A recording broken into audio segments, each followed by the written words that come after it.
30,000 രൂപ ചെലവിൽ സ്കൂട്ടർ നിർമ്മിച്ച വിദ്യാർത്ഥികൾ. Kasaragod government ITI mechanic diesel engineering വിദ്യാർത്ഥികളാണ് സ്കൂട്ടർ നിർമ്മിച്ചത്. ഉപയോഗശൂന്യമായ വാഹനങ്ങളുടെ ഭാഗങ്ങൾ ഉപയോഗിച്ചാണ് ഈ ചെലവ് കുറഞ്ഞ വാഹനത്തിന്റെ നിർമ്മിതി.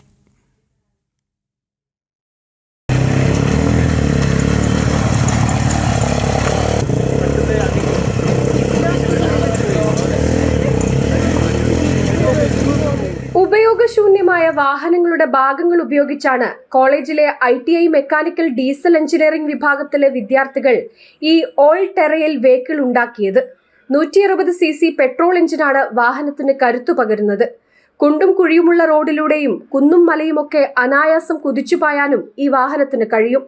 പ്രൊജക്ട് വർക്കിന്റെ ഭാഗമായാണ് വിദ്യാർത്ഥികൾ വാഹനം നിർമ്മിച്ചത്. MD ട്രേഡിലെ ട്രെയിനീസ് അവരുടെ പ്രൊജക്ടിന്റെ ഭാഗമായിട്ട് ITIക്കായി സമർപ്പിച്ചതാണ് ഈ ഓൾ ടെറൈൻ വെഹിക്കിള്. അവർ പഠിച്ച ആ പ്രാക്ടിക്കൽ ചെയ്ത ആ പാഠങ്ങൾ അവരുടെ ഒരു റിസൾട്ടായിട്ട് ആണ് ഈ വണ്ടി ഉണ്ടാക്കിയത്.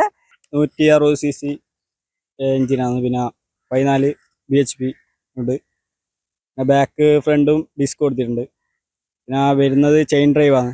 ലക്ഷങ്ങൾ മുടക്കിയെങ്കിൽ മാത്രമേ വിപണിയിൽ നിന്ന് നമുക്ക് ഇത്തരത്തിലൊരു വാഹനം സ്വന്തമാക്കാൻ കഴിയൂ. അവിടെയാണ് വെറും 30,000 രൂപ മുടക്കിയാൽ മതി ഒരു മോട്ടോർ സൈക്കിൾ സ്വന്തമാക്കാൻ കഴിയുമെന്ന് വിദ്യാർത്ഥികൾ തെളിയിച്ചത്. ജനം, കോഴിക്കോട്.